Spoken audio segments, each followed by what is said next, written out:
ऐसे समय में कुछ भी बोलना बहुत मुश्किल होता है। आलोक भैया ने जब मुझसे पूछा कि कहानी पढ़ेगी पिताश्री की, मैंने कहा कोशिश करूँगी। तो कहानी मैं कुछ नए तरीके से प्रस्तुत करूँगी, क्योंकि पढ़ तो आप सभी सकते हैं, लेकिन उस कहानी की चर्चा मैं ज़रूर करूँगी कि जिसकी चर्चा उन्होंने एमएमएच के हिंदी विभाग में सबसे ज़्यादा की। मुझे सौभाग्य मिला कि मैं वहीं पढ़ी और वहीं पढ़ा रही हूँ।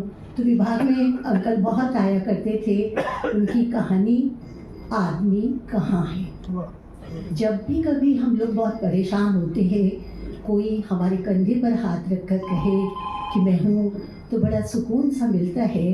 ऐसा ही सुकून इस कहानी में आपको मिलेगा। और मेरे संग संग आप भी खोजिए कि आदमी कहाँ है। निराश क्यों हो? बीहड़ परिस्थितियाँ जीवन में सभी के अनेक बार आती हैं। यदि ऐसे समय में मैं तुम्हारा साथ देने के लिए तैयार हूँ, तुम मुझे निसंकोच बताओ कि कितने से तुम्हारा काम चल सकेगा। खन्ना जी ने अपने चेहरे पर बड़प्पन के निशान लाते हुए कहा। उनकी बात को सुनकर मिश्रा कृतज्ञ हो गया। उसके कंधे झुक गए, उसकी चेहरे की मांसपेशियां आवेश से आवेशित होने लगी। कहानी की इन पंक्तियों को सुनकर आप सब सोच रहे होंगे, खन्ना कौन है, मिश्रा कौन है और मिश्रा निराश क्यों था। आपकी इन जिज्ञासाओं का समाधान करते हुए आगे सुनाती हूँ। खन्ना जी के यहाँ मिश्रा उनके बच्चों को ट्यूशन पढ़ाने के लिए जाया करता था। मिश्रा के पिता का देहांत हो गया था और ऐसी परिस्थिति में हुआ था कि उसके उन पिता के पास अपना कोई सगा संबंधी नहीं था। भारतीय संस्कार की से पला बढ़ा मिश्रा हर पल सोचा करता था, गंगा जल न पिला पाने, तुलसी दल मुँह में न डाल पाने की जो उसके मन में कसक थी वह कसकती रहती थी। अपने मित्रों के साथ मिलकर उसने सभी धार्मिक कार्यों को पूर्ण कर दिया था। उसके पिता ने अपनी मृत्यु से 2 महीने पहले उसकी बहन की शादी निश्चित कर दी थी। धन की कमी के कारण मिश्रा की बहन की शादी नहीं हो पा रही थी। इसी बात से आहत मिश्रा हर पल चिंतित रहता था। वहाँ से जब वो लौटा था तो उसके मुंडे हुए सिर को देखकर ही खन्ना जी ने उसके पिता की मृत्यु का अंदाज लगाया था, क्योंकि मिश्रा खन्ना जी से बहुत बातचीत नहीं करता था। एक मामूली सा ट्यूशन पढ़ाने वाला था, बच्चों से भी ज़्यादा नहीं बोलता था। लेकिन मिश्रा जी खन्ना जी की बातों को सुनकर उसने सोचा, अमेरिका से पढ़कर लौटे हैं, इसीलिए इनके मन में इतनी उदारता है। खन्ना जी मिश्रा जी को अक्सर बताते थे कि तुम्हें पता है, मेरे पिता जब मैं विश्वविद्यालय में पढ़ता था केवल 20 रुपये, 40 रुपये या 50 रुपये ही कभी कभी भेजा करते थे, जबकि महीने भर में 2-2.5 हजार रुपये तो सूद में पीट लेते थे। मिश्रा कहता, क्यों? फिर सोचता शायद सूदखोर हो गए, ऐसे ही उनका स्वभाव होगा। लेकिन धीरे धीरे एक दिन खन्ना जी ने उन्हें बताया कि मैं अमेरिका में जो पढ़ने गया अपनी इच्छा से गया था। मैंने जहाज पर नौकरी की, अपने बलबूते पर वहाँ पर पढ़ाई की और मेरे पिता मुझे बुलाते रहे, मुझे पत्र लिखते रहे, मैं नहीं लौटा। अब जब लौटा तो मैं अपना कारोबार सब कुछ संभाला। फिर धीरे से एक दिन उसने ये भी कहा कि पिता की सारी संपत्ति मुझे ही मिली थी। मिश्रा ने संकोच में, उसको ज़रूरत तो 1000 रुपये की थी, लेकिन संकोच में उसने केवल 500 रुपये ही मांगे। मिश्रा की बहन की शादी हो गई। शादी के कुछ समय बाद ही उसकी बहन का पति उसकी बहन को छोड़कर कहीं चला गया। अब पिता है नहीं तो बहन का सहारा कौन? भाई के घर में आकर बहन रहने लगी। बहन बहुत परेशान रहती थी, अक्सर रोती थी, चीखती थी। वो सोचती थी कि मिश्रा मेरे पति को नहीं खोज रहा, लेकिन मिश्रा की भी अपनी परेशानियां थी। वो घर गृहस्थी के कामों में भी रहता, अपने दफ्तर में भी काम करता। इस बीच में खन्ना जी के बच्चों का पढ़ाई भी पूरी हो गई तो उसने ट्यूशन भी छोड़ दिया था, अपने दफ्तर में ही काम करता था। हाँ, मिश्रा के मन में खन्ना जी के प्रति एक बात वो थी कि उन्होंने कोई लिखत पढ़त नहीं की थी और 500 रुपये का चेक उसे यूं ही दे दिया था। मिश्रा को बेचारे को कभी पैसे लौटाने का, पैसे निम्न मध्यम वर्ग वाले को मिलता भी नहीं है अवसर। फिर उसको जब तक कोई बाद में तगासा भी ना करे तो शायद देते भी नहीं है। यही सोच कर 2-2.5 साल बीत गए। 2.5 वर्ष बाद एक दिन मिश्रा को एक पत्र मिला। पत्र उसने खोला, वो पत्र को देखकर स्तब्ध रह गया। पत्र खन्ना जी का था और जानते हो किस भाषा में लिखा था? पत्र अंग्रेजी में लिखा था, जबकि मिश्रा को पता था कि खन्ना अंग्रेजी भी जानता है, हिंदी भी बहुत अच्छी तरह से बोलता है।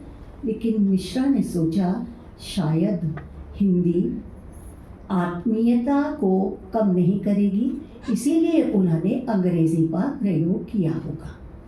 उसमें लिखा था कि मैंने तुमको जो पैसे दिए थे उस कर्जे को तुम जल्दी से जल्दी लौटा दो। मिश्रा के सामने बहुत बड़ी समस्या। अब बेचारा पैसे कहाँ से लाए? 500 रुपये कोई आसान चीज़ तो नहीं होते, लेकिन सरकारी कर्मचारियों का एक सहारा होता है प्रोविडेंट फंड। उसको याद आई अपने प्रोविडेंट फंड की। उसने क्लर्क से बात करी। क्लर्क की जात, चाहे कोई परेशानी हो किसी की, चाहे मौत हो, चाहे कुछ हो, वो तो हर फाइल चलाने के पैसे लेंगे। 50 रुपये उस क्लर्क ने झड़क लिए और 450 रुपये मिश्रा को मिले। जैसे तैसे इधर उधर से इकट्ठे करके मिश्रा ने 500 रुपये एक लिफाफे में रखे और ऐसे समय पर वह खन्ना जी के घर गया, जो खन्ना जी घर पर ना हो। उनकी पत्नी ने उससे पूछा, भाई साहब इस लिफाफे में क्या है?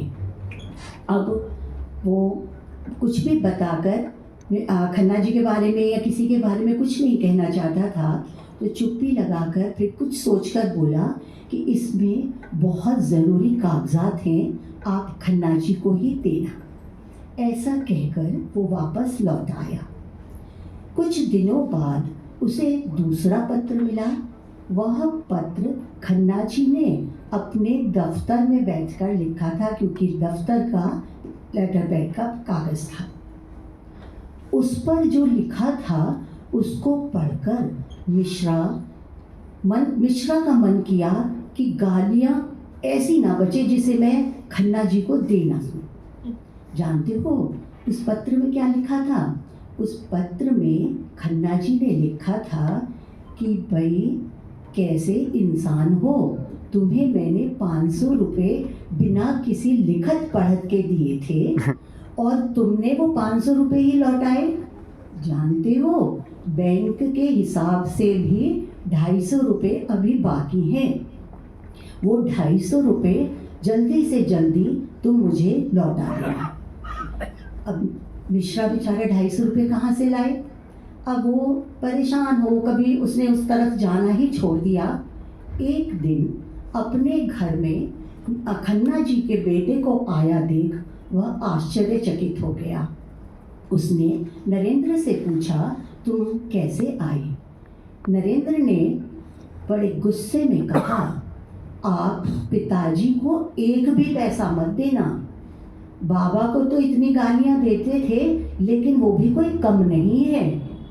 उन्होंने जब मम्मी से बात करी तो मम्मी, मैं और बहन, हम तीनों पिताजी को बहुत समझाते हैं और हमें पता है वो नहीं मानेंगे, लेकिन मैं तुमसे कहकर जा रहा हूँ कि एक पैसा भी उनको नहीं देना।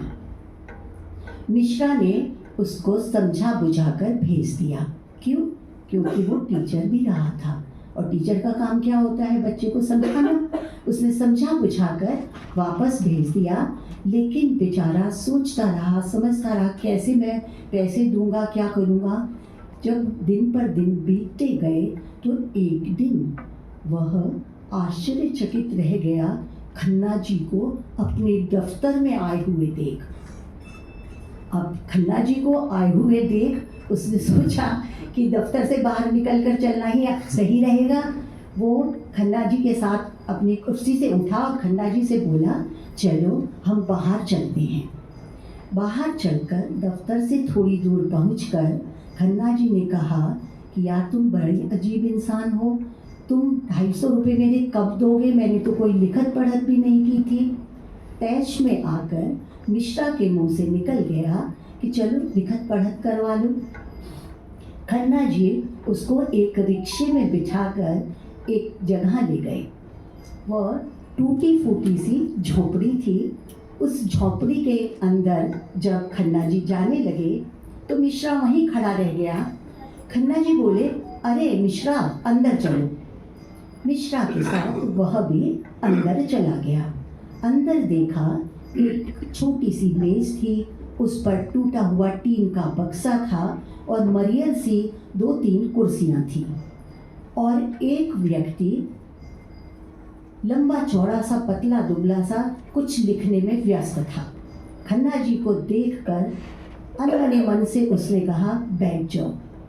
खन्ना जी खुद भी बैठे और मिश्रा को भी बिठा दिया। वो कुछ लिख ही रहा था स्टाम्प पेपर पर कि खन्ना जी ने कहा, भाई बड़ा काम कर रहे हो तो पहले हमारा काम कर दो। उसने कहा, थोड़ा रुको। फिर कुछ सोचा और स्टाम्प पेपर उसने लिखना शुरू किया। उसने लिखा, इसका मतलब खन्ना जी पहले मिल चुके होंगे। उसने कहा कि मिश्रा है, बल्दिस्ना, ये जो उनकी लैंग्वेज होती है वो सारा लिखा और खन्ना जी से बोला, आदमी कहाँ है? खन्ना जी ने कहा, खन्ना जी कुछ कहते इससे पहले मिश्रा उठा और मिश्रा ने कहा, आदमी मैं हूँ। वो स्टाम्प पेपर लिखने वाला उसको देखकर आश्चर्यचकित हो गया।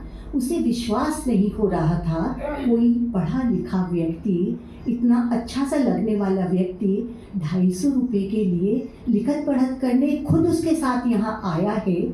सारा काम करवाकर जब मिश्रा बाहर निकला तो बाहर निकलते हुए जब वो अब क्योंकि दफ्तर में किसी को कहकर नहीं आया था तो दफ्तर की तरफ जल्दी जल्दी चलने लगा और कदम के साथ उसके कानों में बस यही आवाज़ पड़ती, आदमी कहाँ है? तो मेरे साथ आप लोगों ने भी आदमी कहाँ है को देखने की, तलाशने की कोशिश की होगी।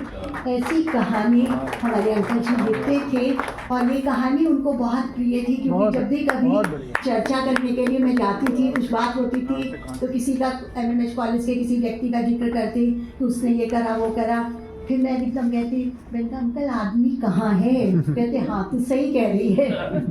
नमस्कार।